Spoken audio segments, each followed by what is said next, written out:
What's going on, guys? Vincent's back here with your mental health awareness. I've got some special guests with us tonight. First up, joining us again from last week, Travis Memorial of I Got Your Six First Responders. Travis, what's going on? How are you tonight?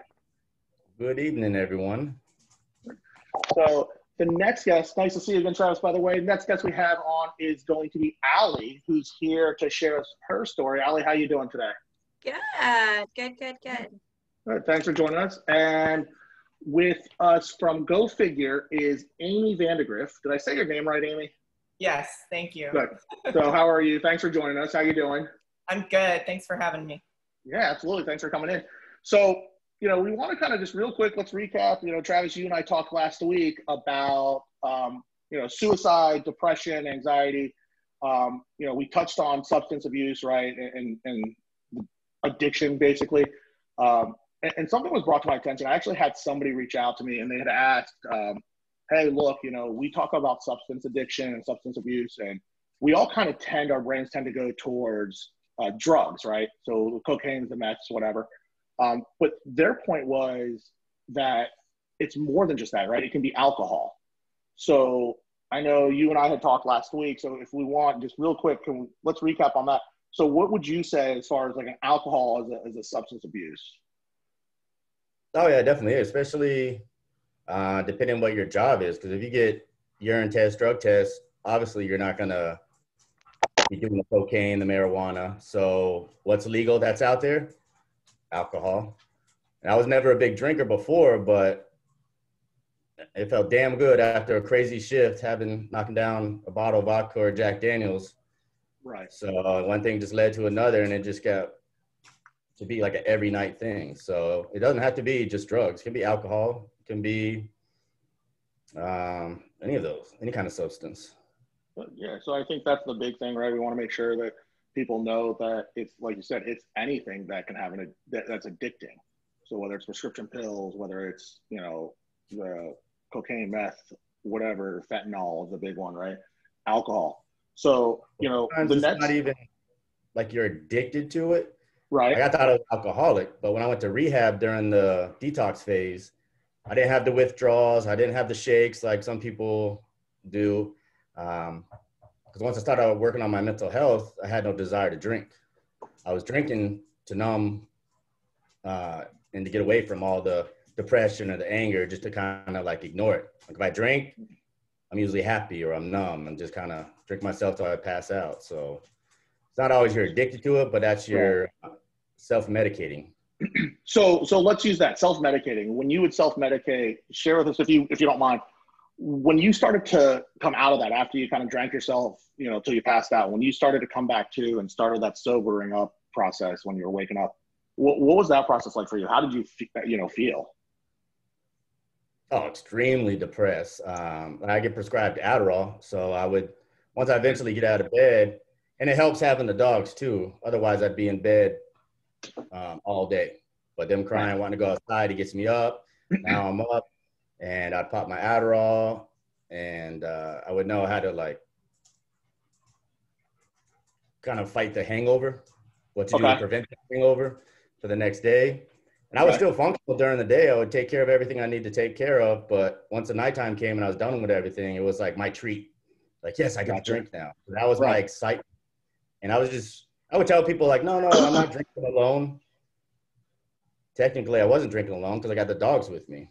So was I lying to people? Yes, no. Was I drinking alone? Not really.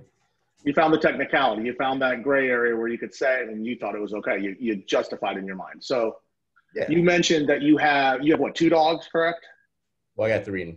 You got 3. So Amy, we talked a little earlier before we started. You have 7 dogs. I do. So Travis is over here shaking his head. So Allie's up here. She's talking about, she's got, how many cats do you have, Allie? I have 3. I keep trying to bring home a 4th. Scuba keeps telling me no. All right, so you got 3 cats. Would you trade one of the cats for one of the dogs? Yeah, 100%. You can have the fat one that just eats everything. I like fat animals. There you go. So you and Amy exchange contact information when we're done, and you guys can make a lovely exchange on fat animals, apparently.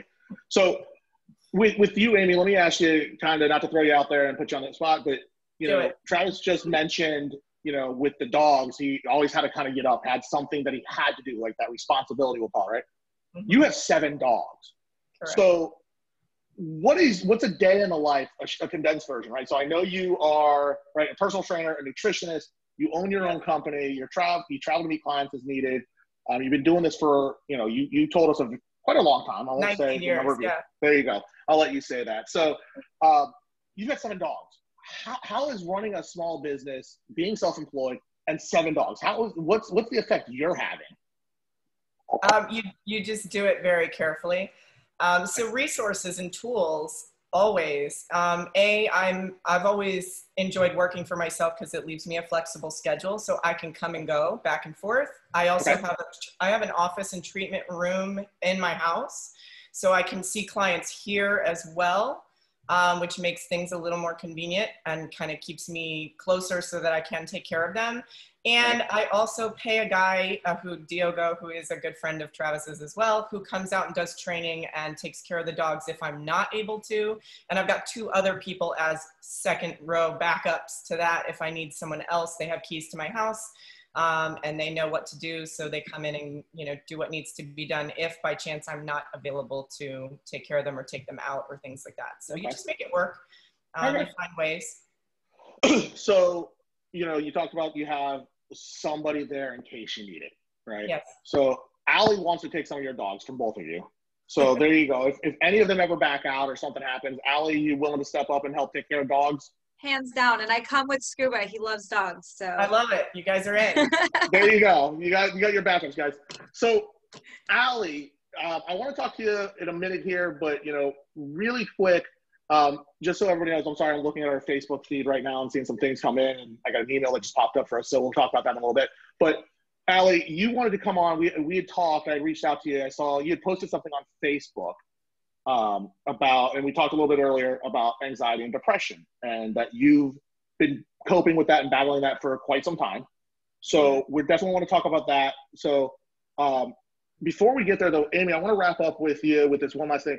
Tell me how, as a nutritionist, personal trainer, how are we tying that in? We're talking about mental health awareness, mental illness, depression, anxiety, suicide prevention, all this, right? Well, how does personal training, nutrition, how does that all tie in? I think it ties in a huge way. And because I also work in mental health as well, it's great to have the trifecta, I think. And that's why I did what I did in getting a background in all 3. I think fitness, for a lot of people that have had issues with addiction and even with PTSD, anxiety, depression, etc., fitness can take a healthier place of something that is not so healthy. So if you're leaving behaviors, you know, such as drinking, drugs, sex addiction, whatever it is, you know, having fitness as something that you can go to as an outlet, a healthier outlet for emotional states is important.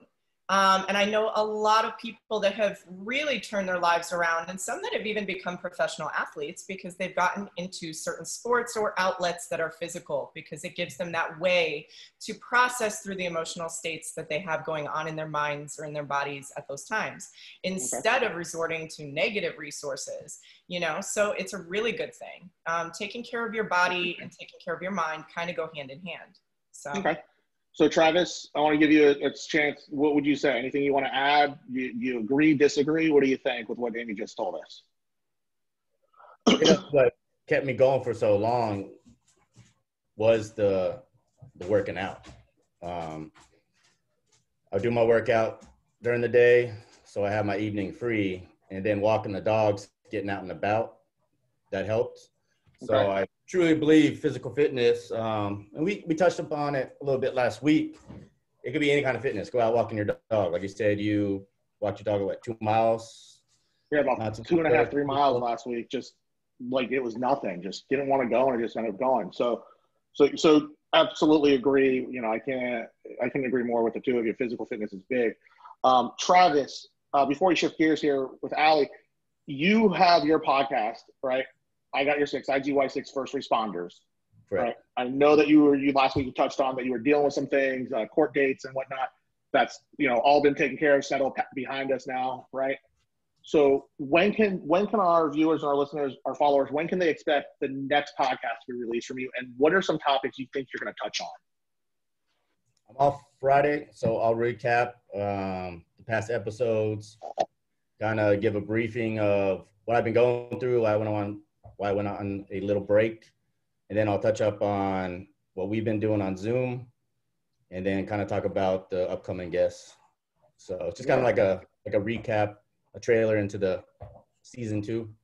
Gotcha. We Okay. heard that was like the season finale of season 1, you could say. So Gotcha. Okay. break and so if you guys haven't followed us, find him on Apple on the Apple podcast, IGY6_ first responders, or just first responders.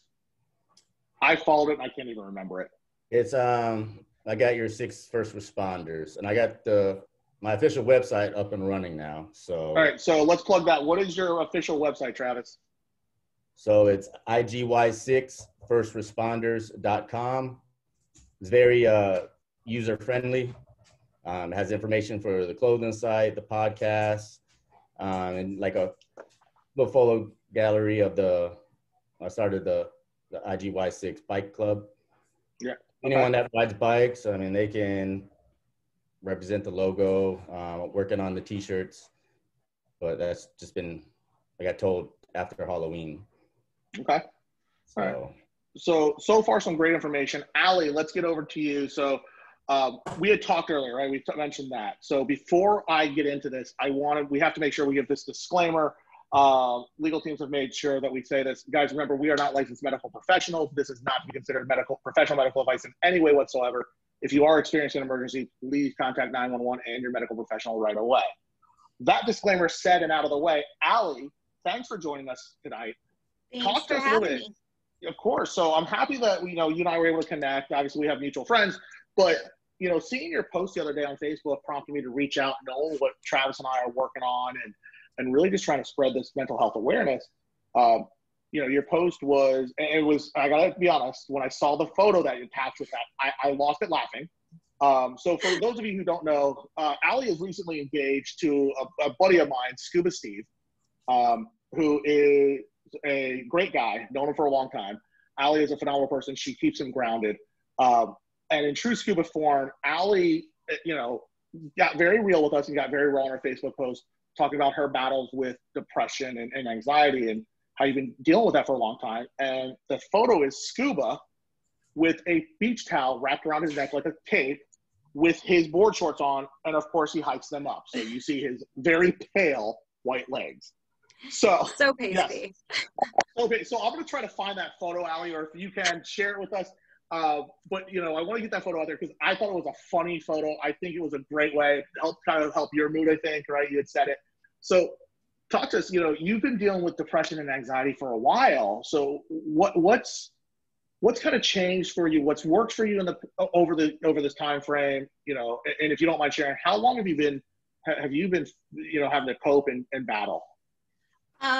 So honestly, since I was a young teenager, and I went, without getting into I could take a week to explain my life history, but I mean, from the time that I was young, like I was always in, like behavioral programs, I was in military school for a few years. I did, all kinds of different programs, because of what I didn't know at the time was the anxiety and dealing with everything, and the depression and the ups and the downs, and my parents doing the best that they could to deal with a hormonal teenager on top of it. And between all of the therapy, all of the psychiatrists and all the doctors, it was always bipolar, and it was this, and it was all these things. And it wasn't until I was probably like 18, 19 that I finally moved away from more of like a doctor setting, and I was with just more of like a therapist and a counselor. And when we kind of figured it was more of like an anxiety depression disorder, and it just fit the bill so much more, and it kind of explained why a lot of the medication didn't work. And I've been on anything and everything, and like the biggest thing was looking back at it, and I mean, from that point where I started taking more of like mood stabilizers at that point, to I think I got off medication, I was like 27, I think was right about the age. And I've not been on it since. And it was more of, for me, instead of dealing with, and my father suffers from, severe mental illness, and on top of you know, being an alcoholic and dealing with that as a child. It wasn't until like only a few years before meeting Scuba. So, I mean, we're only talking like maybe 5-6 years ago that I realized like the different ways to deal with that anxiety and how that was kind of affecting everything else in my life. You know, all like the depression was what I kind of battled with mostly as a teenager. The anxiety was just kind of like small at that point. Like it was always present. It was always there, but it was more of like the frustration of not knowing that that was the issue and not knowing how to deal with it. And then going through all of the emotions you go through in a broken home and being a teenager and all of the normal high school drama.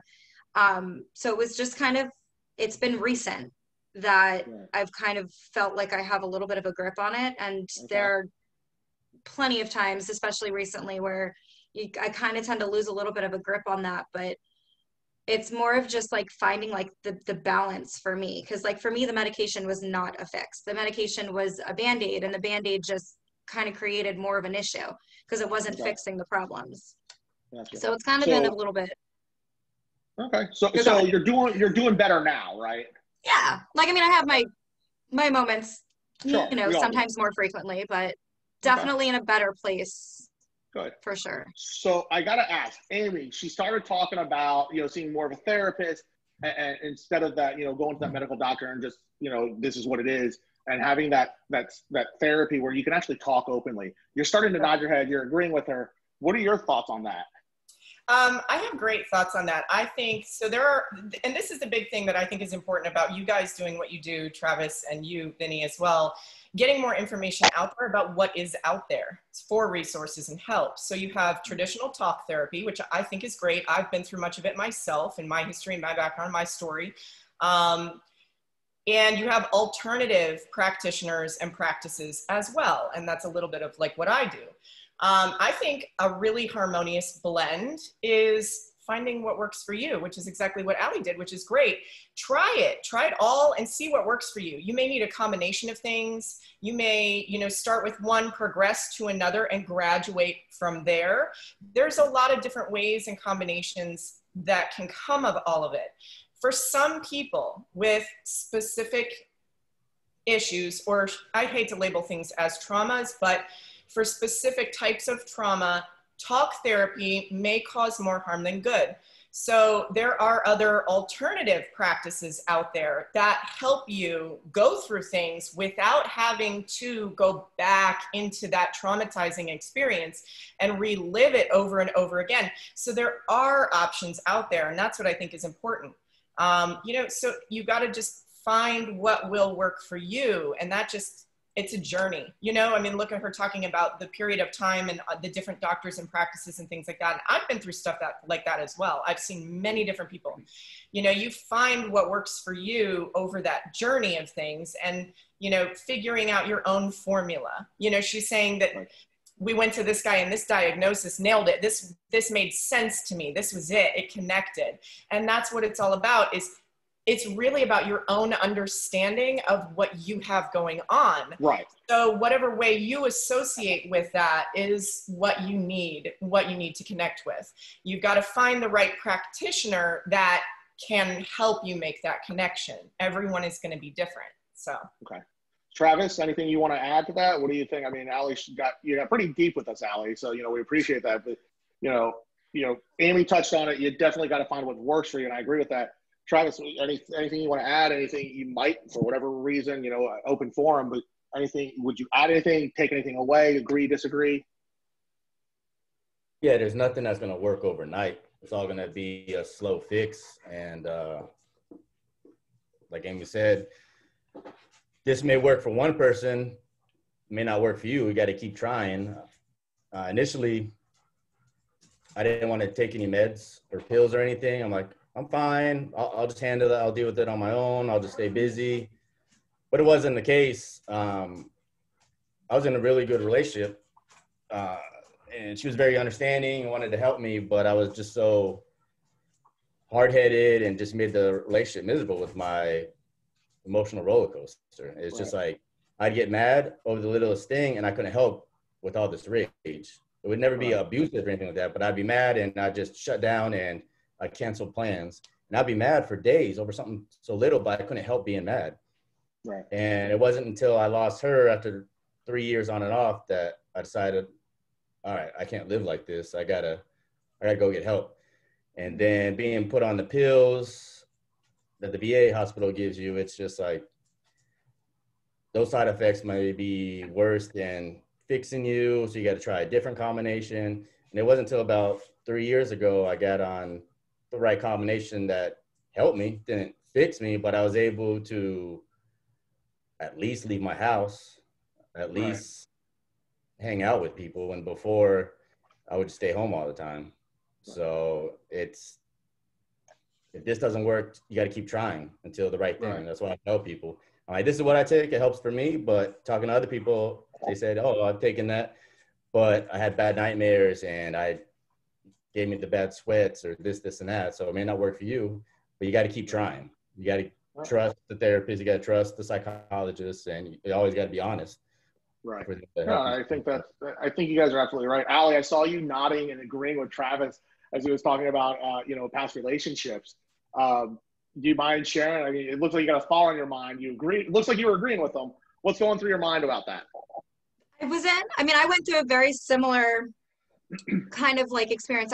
We were together for 7 years, and he, his mother had a lot of the same similarities that my dad had and what we dealt with mental illness. And she self-medicated with alcohol and she abused her, her prescription pain pills that, she'd gotten from an accident, and that combined with the alcohol and then, the mood stabilizers and all of that combined, and she ended up overdosing and passing away. And he had a lot of like unresolved issue with that because he just does not believe in mental illness. He doesn't think anxiety and depression is a thing. And his biggest argument was like, well, just snap out of it. Like, and it was, for me, like the smallest thing would set me off. Like, and it still does to this day. Like, it doesn't matter what it is. Like, it could be something so stupid and small.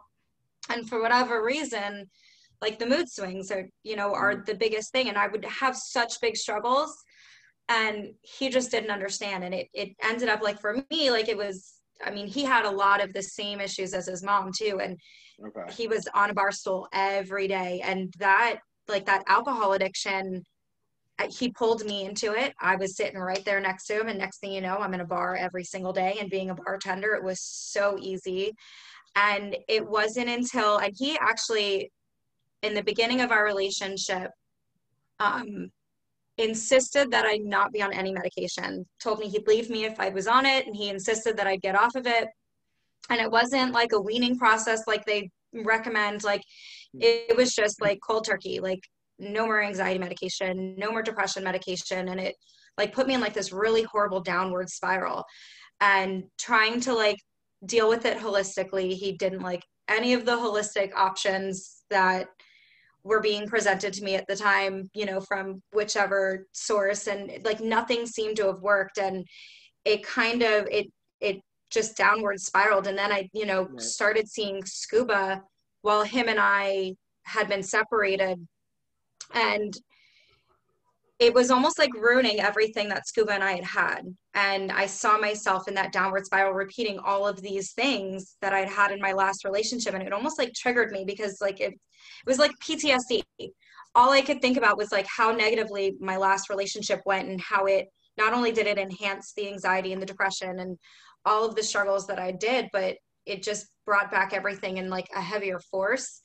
And it just related into that relationship. And it took me like taking a step back from him as well, and kind of having to fix myself and get that together. And I was like a hot mess when we started dating. And I told him from the start, like, he was very persistent for, he fought to get out of the friend zone for a very long time because I wasn't in the right place for it.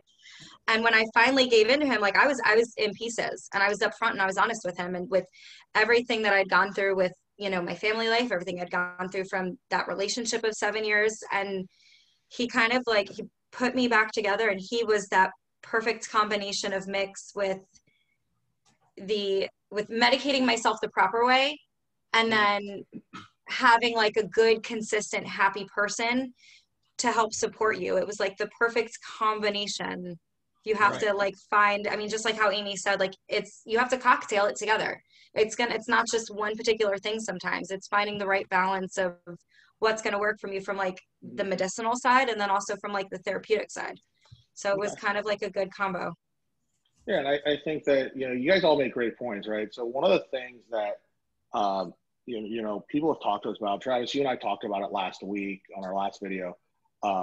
Mental illness is a real thing, right? We got to reduce the stigma, right? So it's very taboo, especially if you're a male. You don't talk about it. It's kind of just push it down, push it aside, don't show your feelings. And especially now, let's be honest, we're in unprecedented times, right? We're navigating uncharted waters with COVID, right? People have been inside for since March, so 6 months now, 7 months in some cases.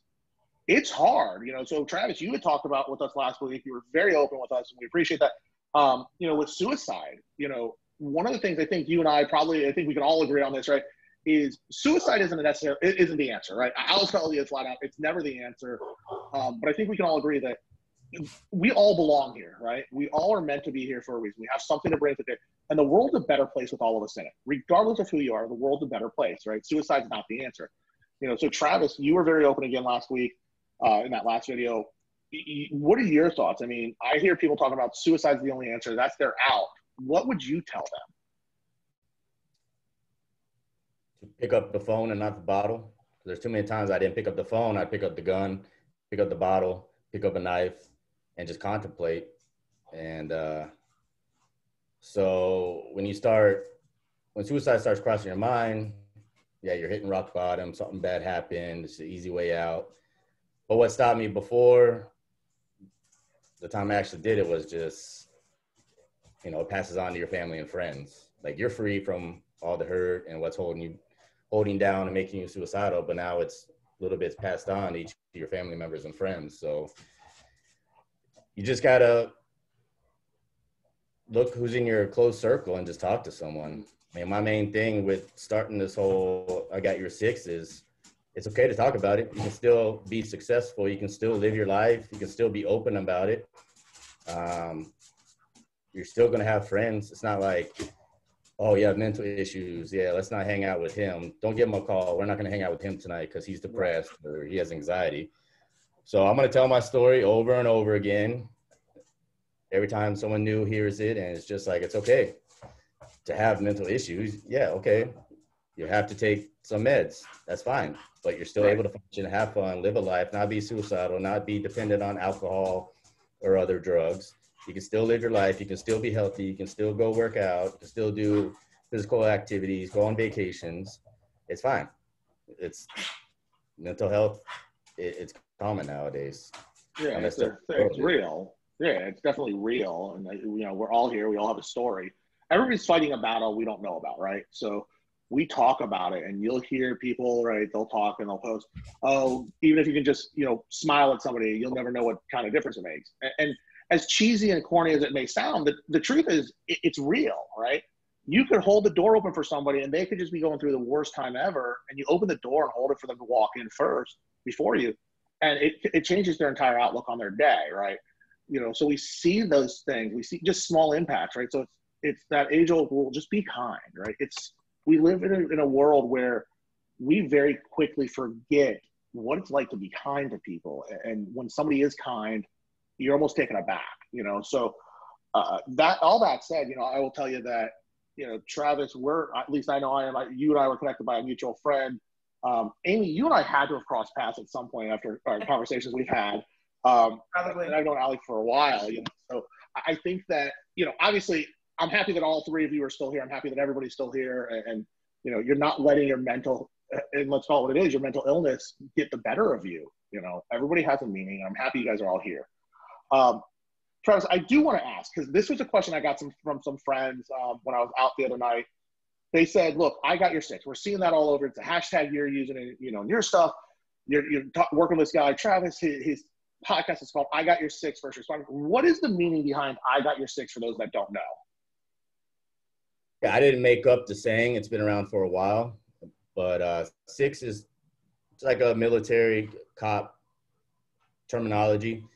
It means six, like the six on the clock.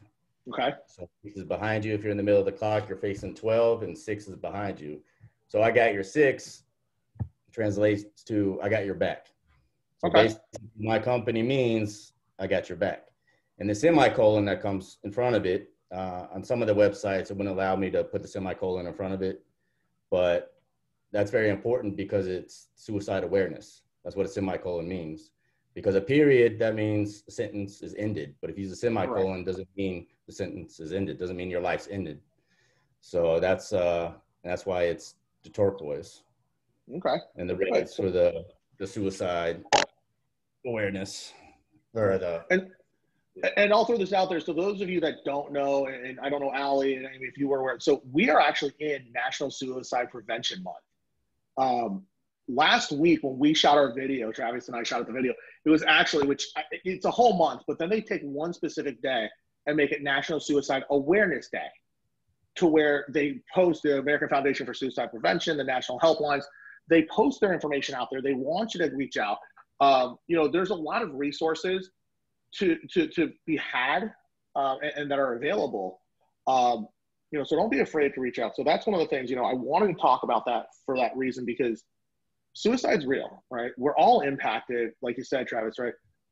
You are out of pain, but it's the people around us that we're not thinking of, right? And suicide, when I would talk about it with my doctors and therapists, it was suicide's a very selfish thing.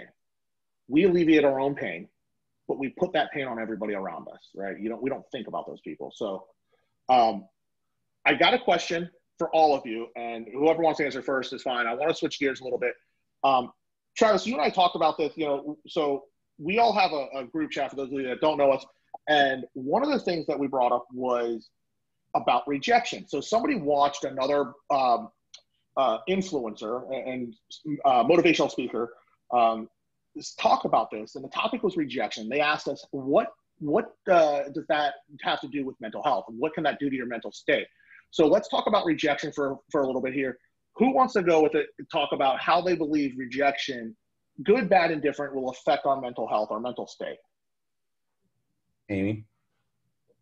You just know I want to jump on that, don't you? Both of them are staring at you. So Amy, so start us off. How do you know me so well already?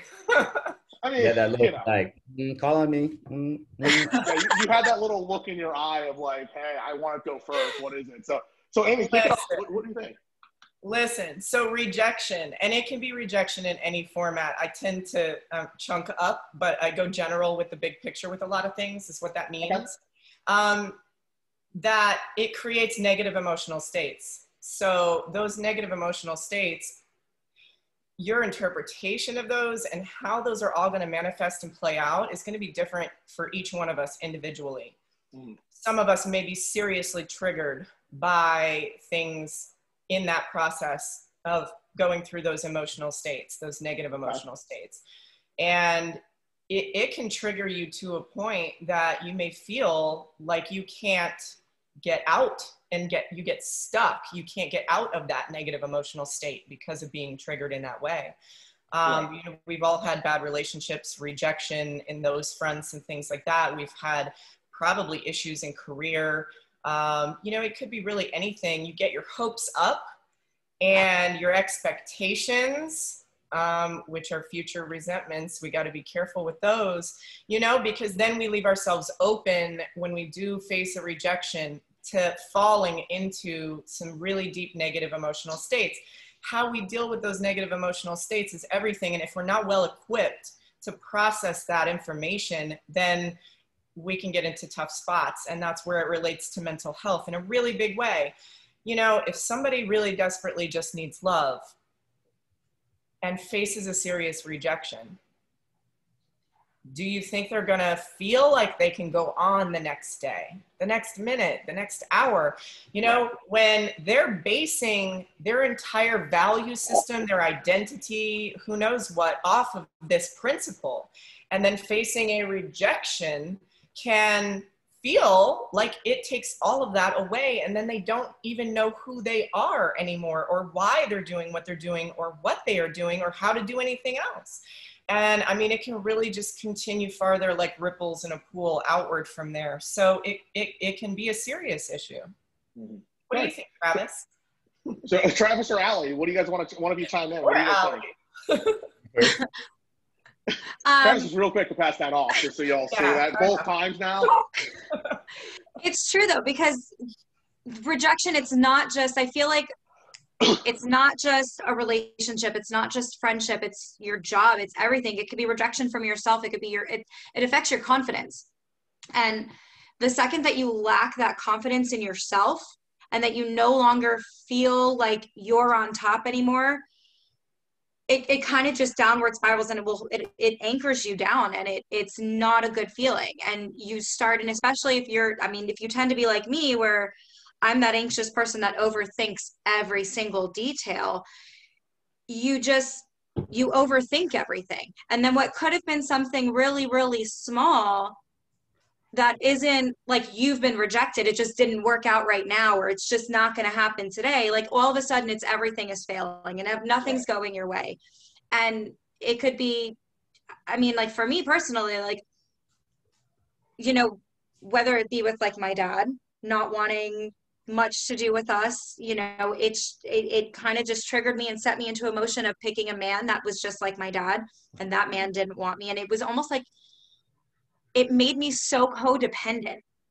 Right. And I've never really been like, I've never had like a dependency issue with, a substance, not with alcohol or anything. I've partaken in everything. I've partied. I've had my fair share, but have very successfully been able to be like, okay, I'm done with my party phase. I'm done with this. I'm cutting back on drinking. All of those things I never struggled with, but it was the codependency to that person, to those right. people, latching on, and you start questioning what's wrong with me. Why am I not good enough? Why am I not? And that will destroy who you are as a person. And it takes Correct. So long to rebuild that part of yourself back sometimes that it doesn't have to. Yeah. What's that? It doesn't Lesson now learned. I'll speak to this in just a second. So it definitely does. And you kind of like, for me, like that was the part that I struggled with the most, is realizing how much power that I had in myself to turn myself around. And for me, like, I just felt like I wasn't meant in that point in my life to find that. I hadn't learned the lesson yet. And when I finally did, it was like, almost like the light bulb went on. It was right there in front of me the entire time. And it changed the entire person that I was. And I became a completely different person that I look back at now and I don't even recognize. And it was little bits of rejection that I didn't even need to stress on and focus on so much, but I did. And it crushed everything. So right. it doesn't, whether it's friendships or family, a job, like we've all been through all of it. And it wears you down, and it's that confidence that you tend to lose sometimes most. Yeah, we've all been rejected. Travis, what do you want to add, if anything? Well, and by the way, before you start, what you see there is one of Travis's 3 dogs that we were all talking about at the beginning of this. My first. If I close the door, I'm gonna scratch at the door and whine. So, and now they're running away. It starts as a kid. You don't really know what rejection is, and then you're like, oh, that's a horrible feeling. So I guess rejection starts as a kid, but you got to learn that not everyone's for you, and that you shouldn't take it personal if you get rejected. There's some foods we don't like. Is that food going to get offended because it got rejected by you? Like, oh, I don't do right. this. So it's kind of like, how many people are out there in the world? We're going to let this one person kill your vibe, kill your ego because they said no? Absolutely not. You got to keep trying. Yeah, like, I think that's the big thing, right? You guys all said this. And so let me ask you guys this, and then I'll give you the answer that I came up with. So all 3 of you apply for a job, corporate America, whatever. So, small business, whatever. You are true to yourself in that application process, in that interview process. And, so we all heard about the ATSs, right? Applicant tracking systems. So for those of you that don't know a little bit about me, real quick, my background is human resource management, right? That's what my undergrad degree is in. My graduate degree is in international business. So, my background is business and HR and applicant tracking systems, all right? So we look at the applicant tracking system. We look at in-person interviews, or even now they're doing Skype interviews and Zoom interviews. right? So all three of you go in, you apply for a job it's your dream job. You are true to yourself. You don't change yourself. They reject you. How do you feel? Allie, you want to start? Like, how do I feel? Yeah. So with the initial? Yeah. So you apply for your dream job. You stay true to yourself the entire time, but they say, no, you get rejected. How are you feeling? Nowadays, so I think, so it's kind of like a different question, because for me, like when I was in a corporate setting and I was sitting down with somebody, I would be so hard on myself. Okay. And like, you know, like I thought I was prepared for the job. I thought I was prepared for the interview. And I'm the type of person who, like, I will sit down and like, I'll read a million articles on how to be a good, you know, interviewee and, you know, the questions to ask. And it always seemed like I was never good enough. And now, being that I've been on the other side of things and I've been, you know, I've had that management experience, and now I'm a business owner and, you know, working with other people, like now I've found that it doesn't mean that it's not right now. And sometimes like really good things aren't going to happen for you because there's something better. Right. So, and I think that nowadays, like the answer to that question has changed recently for me. So where I would have reacted, and there's times where, you know, with, you know, before leaving the bar and, you know, certain jobs that, you know, I wanted to take on at that job that we had discussed, and then it ended up not working out in the long run, I would kind of beat myself up a little bit about it. But now I'm realizing that job didn't work out and that position didn't work out for me because I wasn't meant to stay in the bar business and I wasn't meant to stay there. So it's kind of like turned full circle now for me, where just because one door closes and you don't see that next door opening up right away, it doesn't mean that there's not one opening. And you kind of just got to like trust the process and just don't think so far into it, and don't just, you know, dust yourself off and get back up and try again. Because just because there's one no doesn't mean there's another no behind it. Right. So, Amy, what are your thoughts? What you get your dream job, you interview, you go through the ATS, the application, the whole nine, you get rejected. What's going through your mind? What's going through my mind is that it's all about mindset. When you know more about mindset and you go into things, then you know what factors to affect to get the result that you want. And I think this is important for everybody. I mean, yes, okay, so you take a rejection. Okay, what was there to learn there, right? Mm-hmm. What can I apply for the next time so that I don't get that rejection?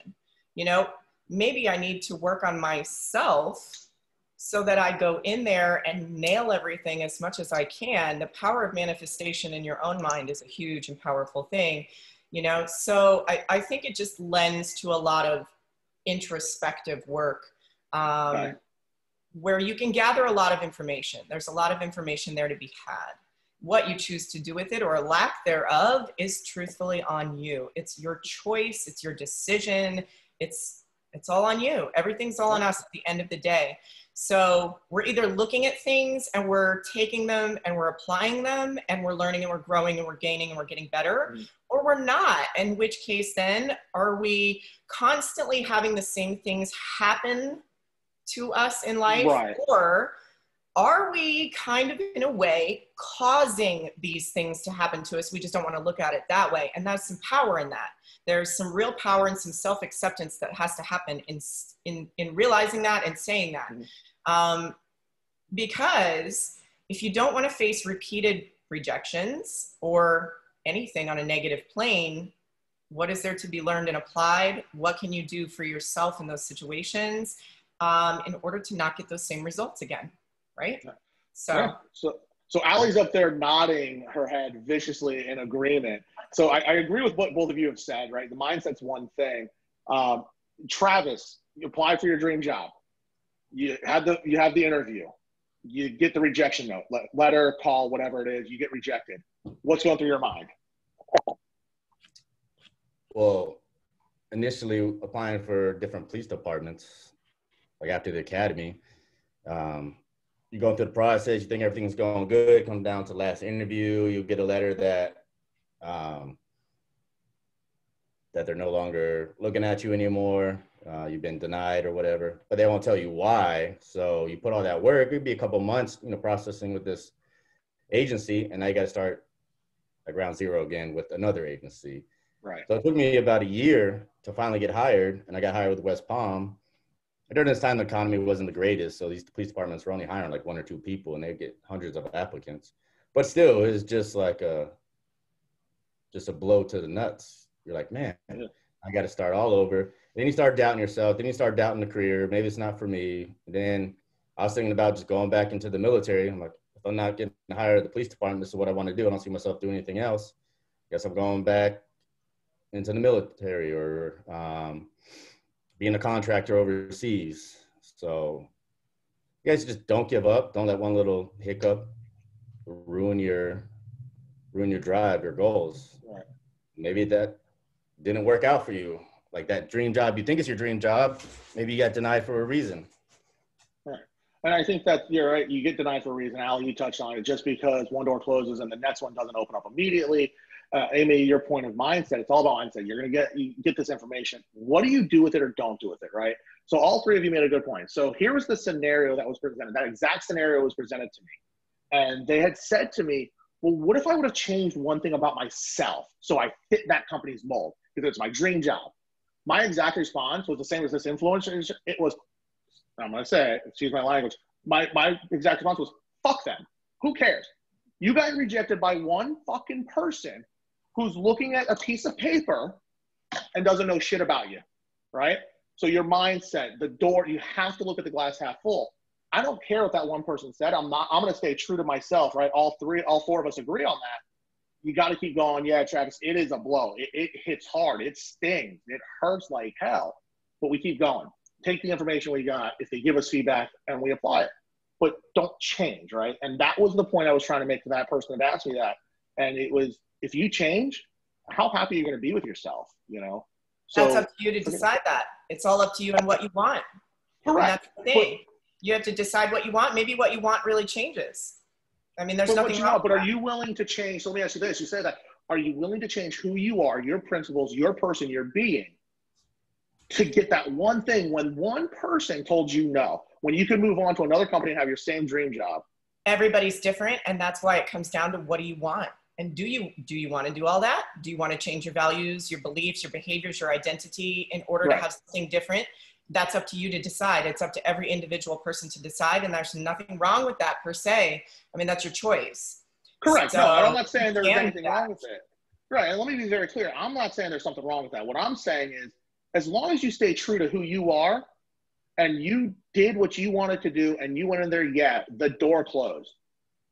The next one's going to open it, you know, behind it. How is it going to be instantly? Maybe not. But you stay true, you put the work in, you stay true to who you are. And if your values change, that's one thing, but you're not going to put on a facade and lie about who you are just to get that job, right? You know, you have to believe in yourself, because let's be honest, you don't believe in yourself, no one else will. You got to believe in yourself first. So, you know, and again, that was the whole conversation. It was a good 10-minute conversation I had with that person of, if you're going to change, make sure it's for you. Don't change for somebody else, right? And I think that's the big thing. We all kind of agree on that, right? Like, hoping that we... Right, you can. I mean, what happens if you change who you are?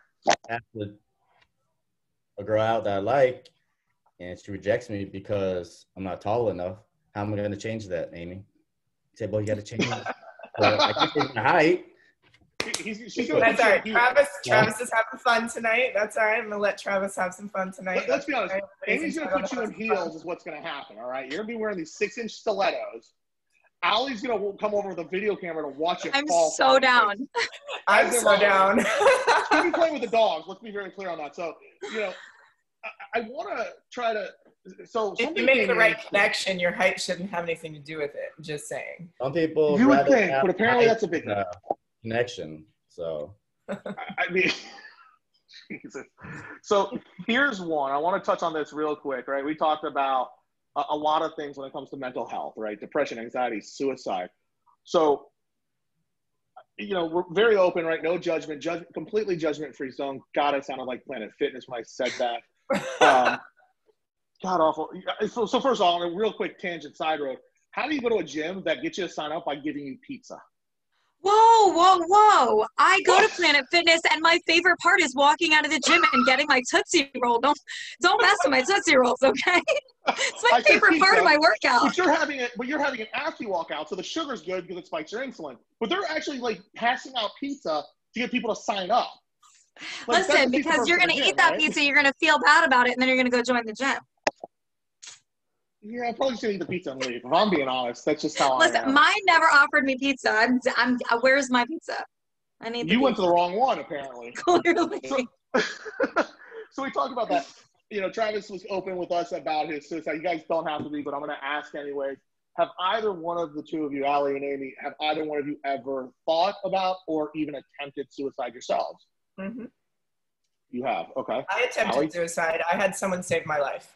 So okay, so you had somebody. That's why this is all like a very, you know, close personal thing to me and my heart, and what you guys are doing, and spreading word and talking about your own stories and things like that. And you know, when people talk to me and they get to hear my story, it's always, you know, it always takes people back a little bit, because people see me in fitness. I'm a motivator. I'm other people's motivation and inspiration most days. Mm-hmm. I'm their energy. And to hear the fact that I did some of the things that I did, and struggled with that for many years, actually, for quite a long time following my first divorce, is really astounding to people on how I can be so on every day and speak about all the things I speak about and struggle, you know, when I go home at night and I'm alone, you know, so I get it on a lot of fronts. Right. All right. So thank you for the openness, the candidness. We appreciate it. Allie, ever thought of, ever considered it, ever tried it, attempted it? Never tried. Okay. Contemplated a lot.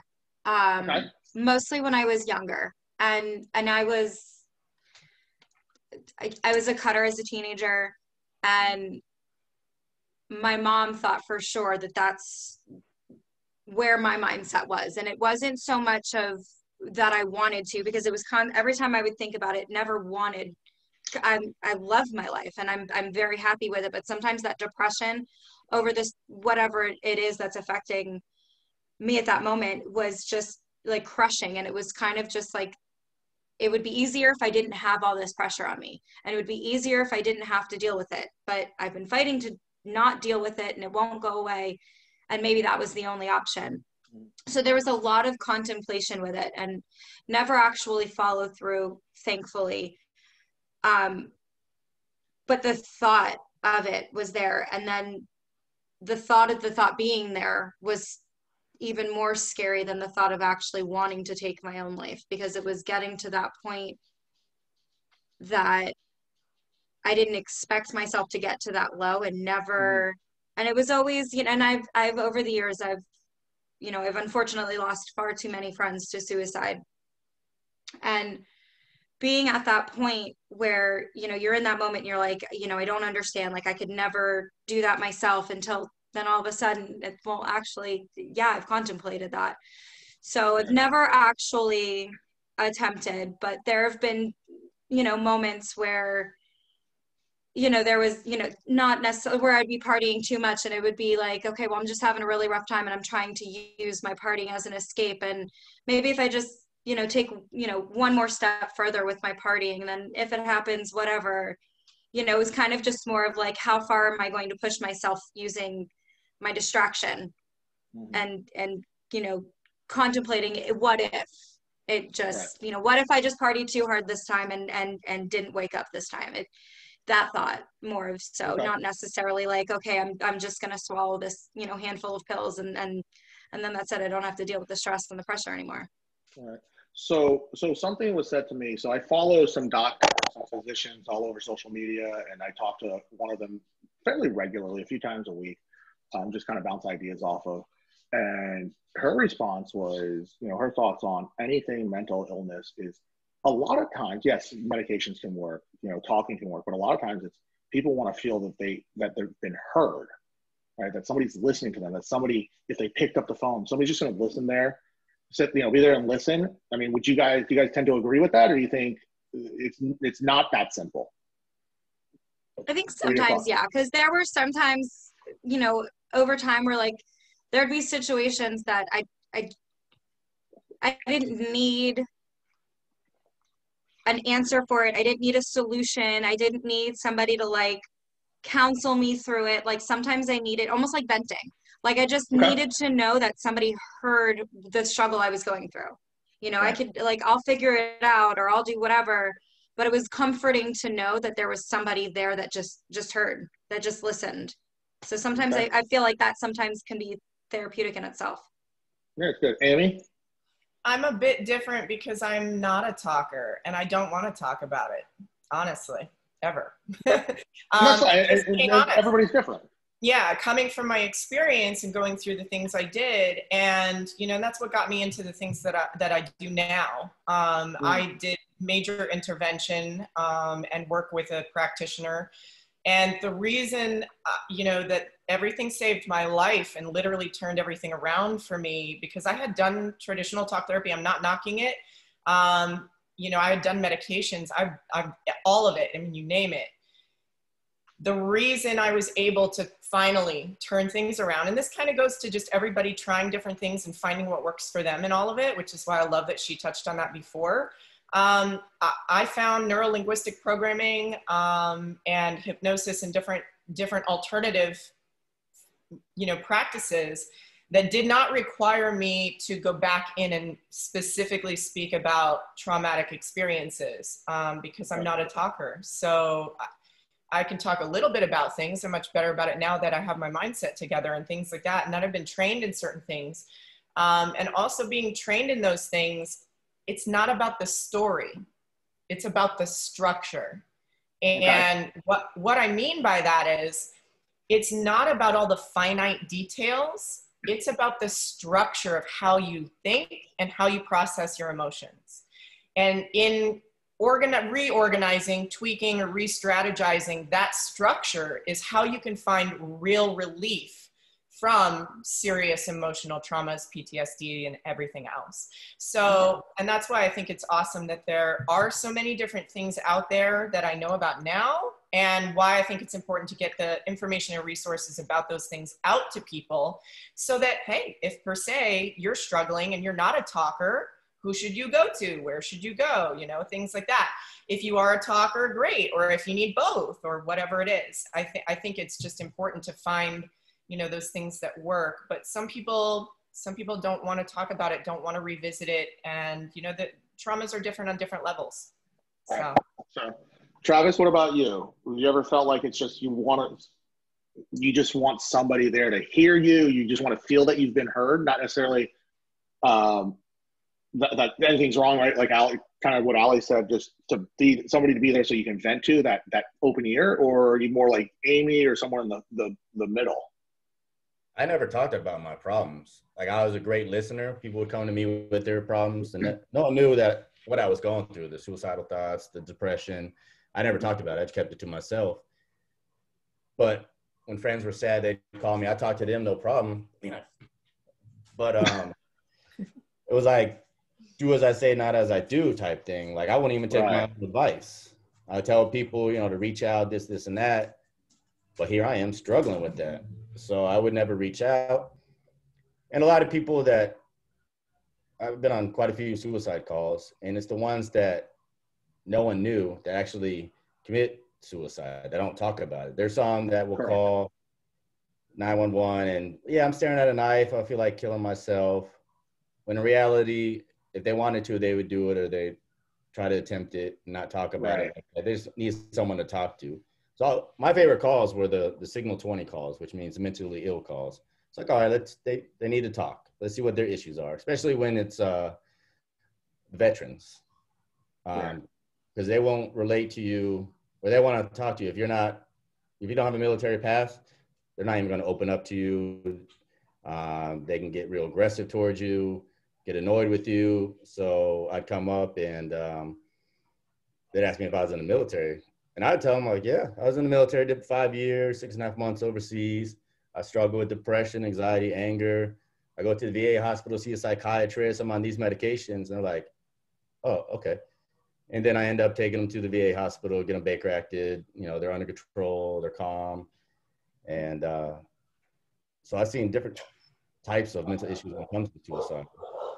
There's times where not really you're suicidal at times. It's like you don't have any value for your. Can you go handle that? I'm on Dog party. Someone breaking in. There's a house party at Amy's, so. Right? Dog party. With 7 dogs, that's who you're partying with. Yeah. It's a dog party, exactly. So somebody bring the food. So Travis, let me ask you this. You said you never were the one that talked about it, but you were always the ear. People could call you. You could do as I say, not as I do. Would it have been different, you think, for you if somebody were like, hey, man, you were there for me. If you ever need anything, pick up the phone call. I'm a call away. Would you think that would have made a difference for you? Absolutely. Calling someone, because that's what I do now. As soon as I get out of rehab, like that first night out of rehab was very alone. I had my dogs with me, but, you know, I was living at the facility. You know, there's 4 people to a room. So you're used to people being around you, talking, laughing, everything. And then once I got discharged and I was home for the first night, you know, it was just me. And it was lonely. You know, the liquor store was right across the street. I could have easily just been like, all right, I'm going to have a drink. But I picked up the phone. I called a buddy of mine. We were joking, laughing. And I was out of the funk. I was fine. So, yeah, if I would have just reached out to people that truly cared and, you know, they get me out of the house, it would have been different instead of just keeping it to myself, because it was getting so bad. I didn't have any regards to my life. There's times where I wasn't suicidal, but I'd go on calls where I wouldn't request backup. There's times where it's like, oh, you know what? I hope I get into a shooting today or something. Like, I hope someone shoots at me, and, you know, things like that, or clearing out a house by myself, or not calling something out, going down the corner with 5 people, you know, it's just by myself. Like, I didn't care what happened to me. You know, I was living that mentality for so long. Reckless. Yeah. Yeah, like, very I don't reckless. type of mentality.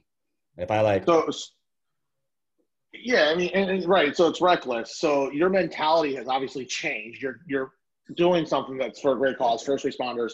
Allie, this is the first time that you've met Travis. Amy, you've known Travis for a little bit. So background, right? You said you're military 5 years. You were in the Marine Corps, correct? So Marine Corps, former law enforcement officer. So, you know, he is somebody that when a mutual friend connected us, I was ecstatic to say the least, because it was somebody who's out there serving, protecting us, you know, keeping us safe. So the least we can do is try to do something to help them, right? I think we all agree on that. Allie, I know you and we agree on that, you know, 100% together. Amy, I'm sure you're right there with us. So I want to know, before we kind of wrap up, you know, there's a lot of topics. I've got emails that came in from one person, sent me a list of topics she wants to hear about. And so we'll get to that over the next, however often we can do this. What questions, if any, so let's open it up to everybody, to the 3 of you. Any questions you have for each other, myself included, you know, or any final thoughts that you want to add out there? Don't all jump at once. It's okay. Well, I kind of want to say into what specifically. So anything. Is there anything you want to add? Yeah, overall, anything you want to add? Any questions as far as whether it's mental health, so depression, anxiety, suicide, PTSD, whatever, that you have for anybody, things that you might want, just, you know, if there's a resource or a little more clarification on what we've talked about, you know, ask away. Obviously, again, judgment-free. I'm an open book. I know I am. Travis is obviously a very open book, and the 2 of you have shared a lot of your stories so far. Allie, you know, you came on, and, you know, I'm happy that you were here and we're able to support each other. I think that's big, right? We have a support system. So thank you for that. But any questions, ask away before we start to wrap up here. Well, I want to go in and I'll hit on this because I'll just go for what I want when I want it. You know, so how actively are all of you pursuing consistently keeping yourselves on the up and up? And, you know, just kind of, you don't have to go into super specifics there, but what are some of the things that you're doing? I think people hear our stories and they want to see our examples, and they kind of judge for themselves what they can take from that, you know? So I think it's important to lead by example in a lot of ways.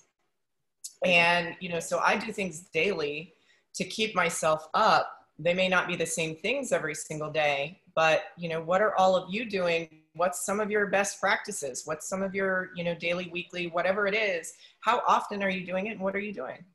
Who wants to go first? Allie? I'll go first. Travis is real quick on Take one for the team. ladies first then. Yeah. For me,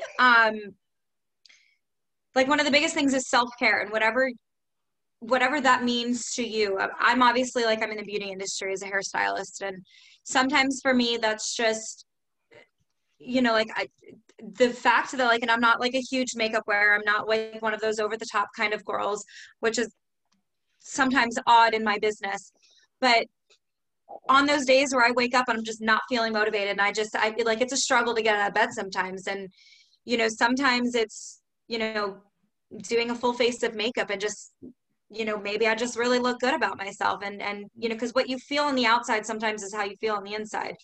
And, you know, so, like, the last 2 weeks have been brutal for me. And, you know, I took, you know, a day, and I just, like, I had a self-care day. I booked myself a massage, and I got a massage, and then I went and I got my nails done afterwards, and had a hair appointment after that. And just that whole day of just me was kind of like really good for me. And then sometimes it's self-care that doesn't come from me. And sometimes it's leaning on my fiance, and, you know, like, I'm just having a really rough day, and he just kind of kicks into that self-care sometimes. And he kind of just reminds me that you have the opportunity to take care of yourself. And he kind of gives me like that little bit of a confidence boost, because it's just, you have to, whatever it is, you know, like, have like a you day, you know. And that's kind of like right now where I'm at while I figure out like what my next step is, because I've been struggling a lot recently, and what I've been doing recently hasn't really been working. So it's kind of like pacifying myself at the moment until I figure out what the next step is to kind of get me through this next little hump, and kind of like in like an unknown point of where I'm at now. But it's kind of like a baby step. Like, it didn't fix how I feel right now and what I've been going through recently, but it made me feel a little bit better this week about it. So it's kind of just one day at a time type of thing. Like, just give yourself like that one good mood for the minute, and get through that moment and figure it out from there. So quick sidebar. How weird is it for you to go from saying your boyfriend to saying your fiance now? Because you guys haven't been engaged long. How odd is that for you? He corrects me a lot on the fiance part. A lot. I'm not the mushy relationship type. He is. And if you ever met Scuba, just so you guys know, you would look at Scuba and go, "Oh, he's not that like emotional type person." Yeah, no, he is. He is a mush really is. For sure. He is. He's the mushy one. There you go. So, Travis, what are some of your techniques? So far, since I got a rehab, trying not to like relapse or going back into that dark space, was leaving the police department, leaving that atmosphere or those people or that group that causes you to be in that dark place. Mm-hmm. So the day I decided to walk away from the police department and turning in my uniform, usually that could be a sad day for some people, even though it was like your dream job, like this is what you always want to do. Well, nowadays being a police officer sucks, and all the backstabbing at the department. So walking away from that was huge. It was like this weight lifted off my shoulder. So that was the first thing. And like Ali said, one day at a time. That's very important, because if you start thinking about the future, then now you're going to get yourself all stressed out. Right. And then thinking about the past, well, you can't change the past. You got to think about the now. So take it one day at a time to alleviate stress. And self-care. You got to take time for yourself. And I even told Amy that, because she's. Yes, he did. She's nonstop, and then I'm here bitching about how much work I got to do. Like my 3 dogs, I can't relax until like almost 10 o'clock at night by the time I play with them, feed them, clean up after them, give them some loving. And then now it's my turn to shower, eat, relax. And then she's like, really? I got 7 dogs. She said, I don't want to hear it. Yeah, you don't want to hear it. You also, I'm trying to vent to you. You're constantly moving. You're constantly doing something. Like, you can't sit still, it seems like. I am, but sometimes I'm not. I go through periods and phases. I do it that way kind of on purpose. So, and this is the thing. So everybody with their self-care is a little bit different. I have the capability, the stamina, or the tolerance, I guess you would call it, or whatever, to go for long periods of time, real hard, high intensity, 24/7. And then I will kick it down a couple of gears and I'll take a week off, or I'll take a weekend off, or I'll take 2 weeks off, or, you know, I have the flexibility working for myself. I'm able to do those things. Right. So, you know, I do little things in between daily to keep myself up. So that's just how I structure it. I'm the same way in fitness too. Some people, you know, take a day off every single week. I don't. I can go for weeks until I have to take 1 day off. And I like that. I like that interval. That just works for me. Everybody's different. So I'm in a push phase right now. I have a lot of stuff kind of going on that's very, very important in business and personal right now. So I've got about another month that I'm going to have, you know, a lot happening. After that, I'm taking some serious downtime and I'm going to kick that gear back a little bit. So I do ebb and flow. It's just a little bit different of a schedule than some other people, but it does definitely happen. And I do try to keep myself up. One of my best practices, or two of them, I should say, my two probably top favorite practices that kind of keep me in the energy that I have and focus that I have naturally without anything else, is 2 Hawaiian practices. And I'll send you the information. You can post about this so people can go check it out. One is called hakalau, and that is a visual technique. So you can visually switch yourself from conscious mind to subconscious mind. And it helps with ADHD, learning disorders, helps students when you have to absorb a lot of information or make a lot of decisions and things like that in business. A lot of CEOs do trainings and things like that with hakalau. And it's very simple. And it allows you to tap into kind of a deeper layer where you can access more energy and a bigger capacity for retaining information and learning, staying calmer, staying more focused, and not getting, you know, taken off balance. And you can literally do it anytime you need to in order to increase that. And the other one is a meditation process called Ho'oponopono. And Ho'oponopono. Big words. Can I just throw that out there? You're using a lot of big words for us at 8 something at night or something. Ho'oponopono helps you preserve your own energy and break ties with energy that no longer serves you, or perhaps that you just need to simply take a break from. It's not that you can't reestablish it later on. So in order to self-preserve, and I work with a lot of people, I work with people with serious traumas, I work with all kinds. You know, you absorb a lot of energy from those people. You know, Ali, I was kind of talking to you before about this too, like being in nightlife, you absorb a lot of energy just being around a lot of that stuff. And sometimes it's not always the most positive. So a quick couple of minutes doing a guided meditation on a Ho'oponopono basis helps you self-preserve your energy and break ties with energy that you don't want to associate with, or maybe that's not going to benefit you for what cause you're going for. And those are 2 of my top, you know, kind of pro tricks that I use to keep myself on point and able to process and balance the things that I do on a daily basis. So, okay. So we got some good tips from everybody, best practices. So I will say that one of the things that for me, and we all talked, right? Travis talked about it. The best decision he made was walking away from the force, right? Dream job, didn't know it could be your dream job, but you got to walk away from it, right? Ali, you've talked about it. Amy, we've talked about it. For me, it's simple. I had to learn to let go of the toxic stuff in my life, whether it was family, friends, whatever, it didn't matter, jobs, colleagues. And then it was to understand that, right, everything's not within our control. We don't control everything that happens. We control what we put out, right? But I can't control the actions of somebody else. So I could choose one of 2 things. It was either get really upset and stressed and pissed off about it and put me in a terrible mood the whole day, or hey, look, you know what? They made that decision. Let them do them, and I'm just going to move past it and enjoy my day. And you know, so that was number 1. It was learning that I can only control what I can control.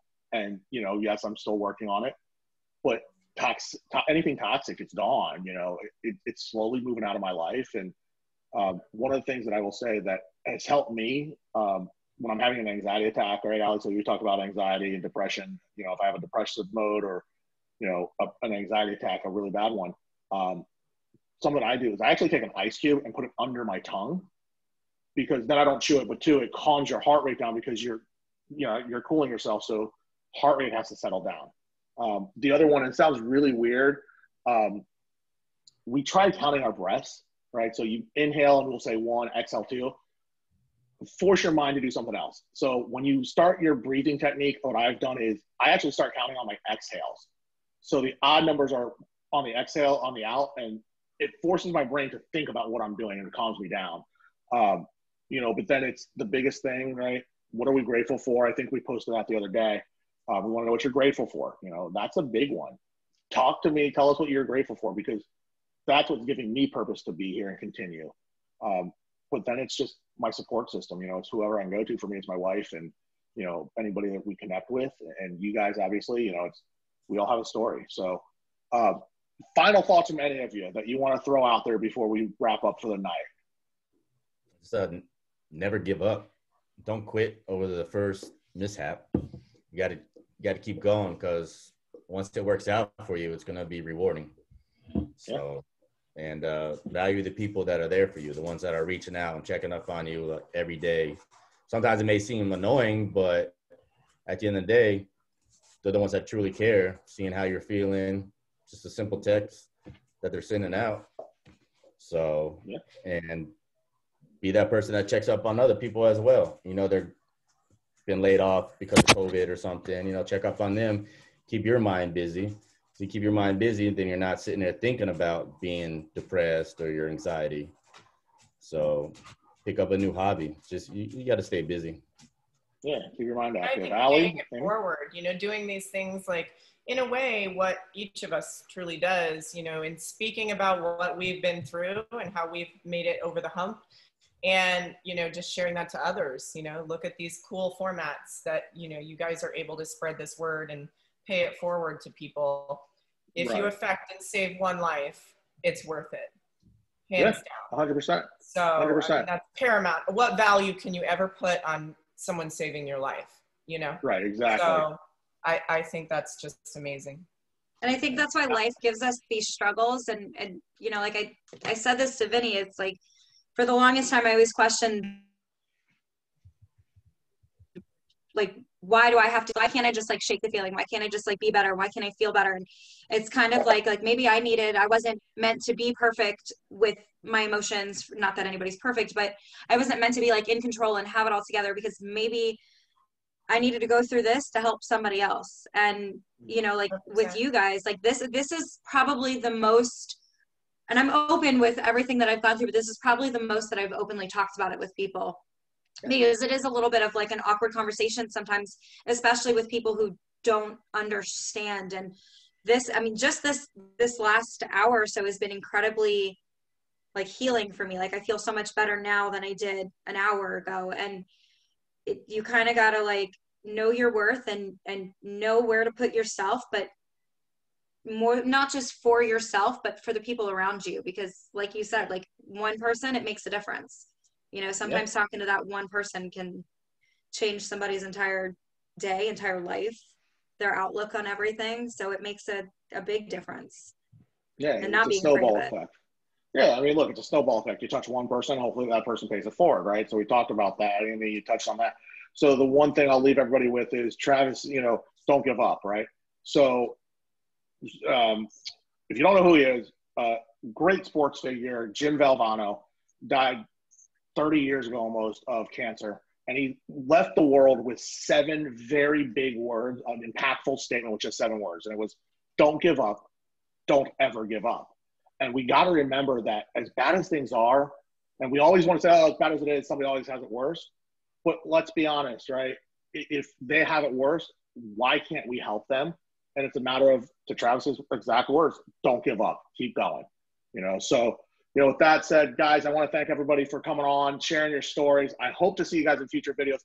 Any topics that you want to talk about, in the future, send them out. Let us know. Drop them on the Facebook page. For those of you that haven't liked the page yet, Travis has his Instagram and Facebook. Travis, real quick, go ahead and give us what your social media handles are for everyone. Just go on the website and then scroll down the bottom and it says social media. And then you click on, it'll have the Facebook logo, YouTube logo, and Instagram logo, and it'll bring you right to my pages. Awesome. And just to make sure, that was IGY6firstresponders.com, correct? Correct. All right. And there's no semicolon. You weren't able to get that in there, right? I got denied for that. And when I put in for okay. LLC, they wouldn't let me use the semicolon in front of it. So that's why some of it has semicolon, some of it doesn't. But okay. All right. Amy, your business, you go by Go Figure, correct? Correct. Any social media or ways that our viewers or our followers can connect with you? Yeah, you can find pretty much everything under Go Figure Fitness Solutions. The website is gofigure.fitness. It's currently under construction because we're adding all the mental health stuff. So if it's down for a bit, you'll find it very soon. Okay.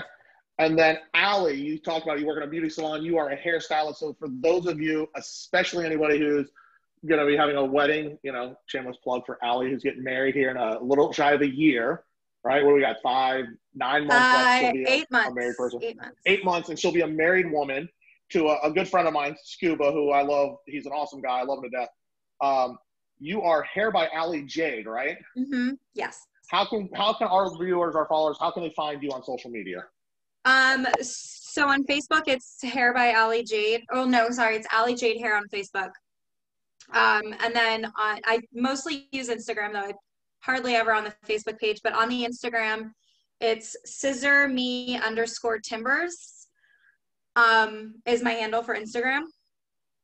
And that's primarily what I use for the most part. Right. And all of you have contact information. So if somebody wants to book an appointment or get some nutrition advice, training, whatever, they're able to get in touch with you and you guys can book appointments, right?